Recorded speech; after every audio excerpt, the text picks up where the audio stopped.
Hey everyone, Dave here. We're talking about a very important question for us today as investors, and it is, which is the better investment, real estate versus stocks? And so the format will be, I'll take you through some assumptions related to the stock investments. We'll look at the case scenario and the math. Then we'll look at some assumptions for real estate investing.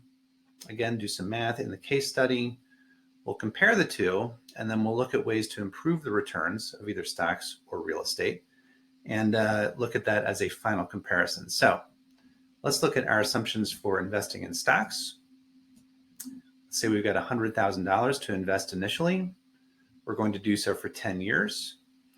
Our returns average 7% per year. That's less than the historical average, but I think it's actually generous based on where we are with valuations and some other things that can hinder returns.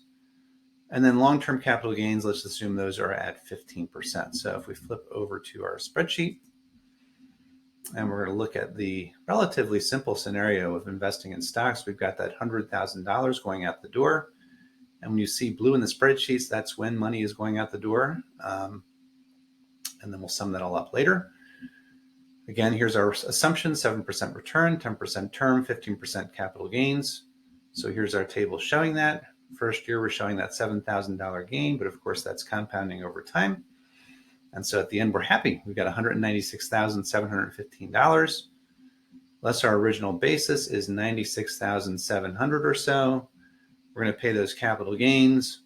And so 96 minus the 14.5 is that $82,208. So our total, when we're doing this compound annual growth calculation, 182 is a final balance, 100,000 in original capital is a compound annual growth rate of 6.2%. So that's a very healthy return, especially factoring in taxes.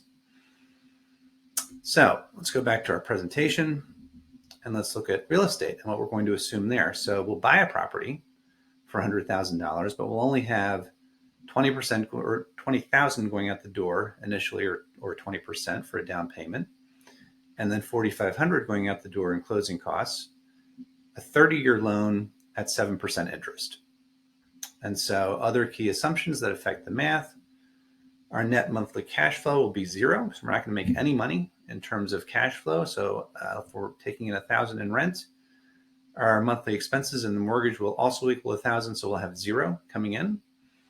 Real estate will increase at a rate of 50% of what stock is increasing, so 3.5%.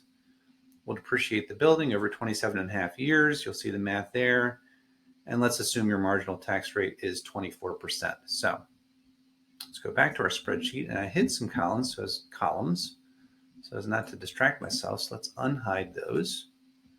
There's our real estate scenario. So again, we're buying that $100,000 property. Here's what's going out the door initially.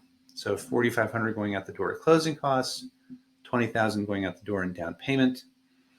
And so our mortgage amount is 80,000. Our term for that mortgage is 30 years. And so we'll flip over to another spreadsheet where I'll show you the math on that 30-year term. That's 360 periods, interest rate of 7%. And so there's our payment of $532.24. And we're also going to need the amount after our 10 years that's remaining for some later math, and that's going to be $68,650 that we'll still owe on the mortgage. So we'll go back to our original spreadsheet. As I said, we're not making any money. Rent minus expenses and mortgage is zero. For depreciation purposes, the building value is $75,000. And so we're going to add closing costs to that. So our depreciable value is $79,500. We'll depreciate that over a period of 27.5 years. So annually, we're going to have depreciation of $28,991.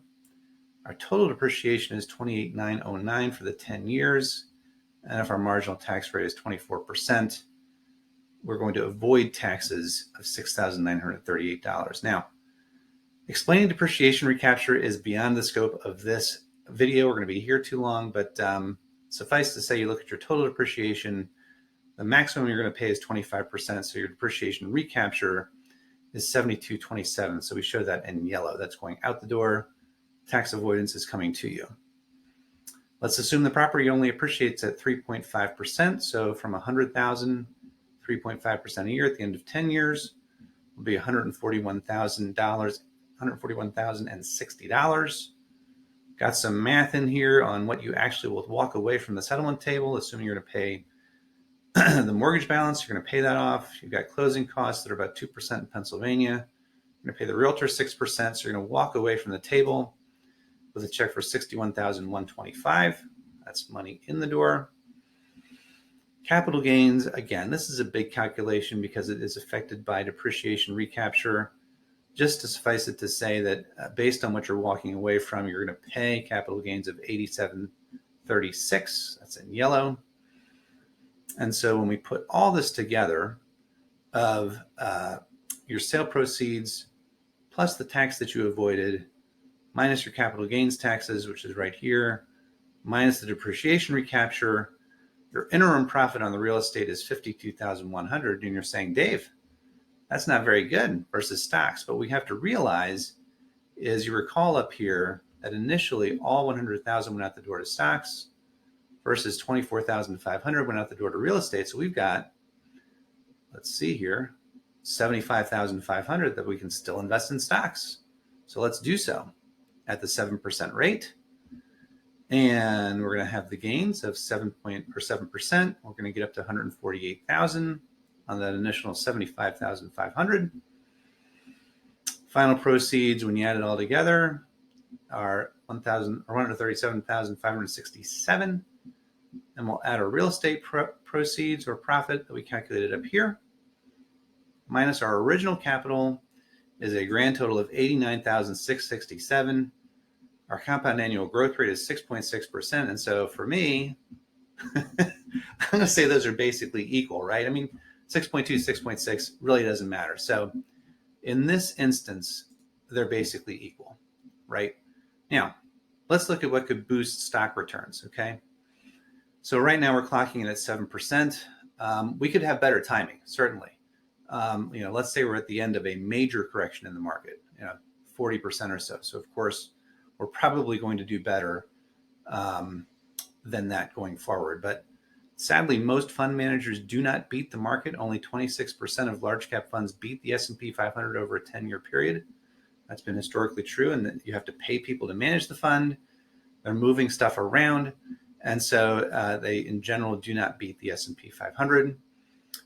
You could defer capital gains by holding for a longer period of time instead of selling at the 10%. Maybe you get down to a 0% bracket for capital gains, or you can eliminate them altogether by passing the investments onto heirs and they get a step up in basis. Real estate, we've actually got a lot more options. So we could try to achieve returns that are better than 3.5%. Pockets of value are absolutely found in specific markets. Detroit was a train wreck for a while.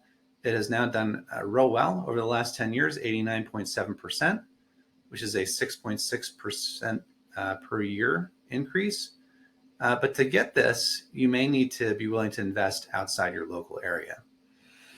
You can also increase monthly cash flows. We assume $0 per month. You could do that by reducing vacancies. You could be able to increase initial rents via capital improvements. And also be in an area that rents are increasing over time. Since 1980, rents have gone up by an average of 8.85% annually. So none of this is baked into our assumptions here. Another one that's not baked into our spreadsheets just because it got too complicated. It was complicated enough as it is.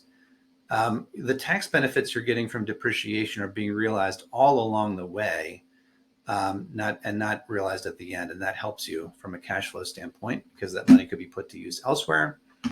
And then finally, you have two ways to improve capital gains. You can defer and potentially eliminate them. I'll probably do a video on 1031 exchanges at some point.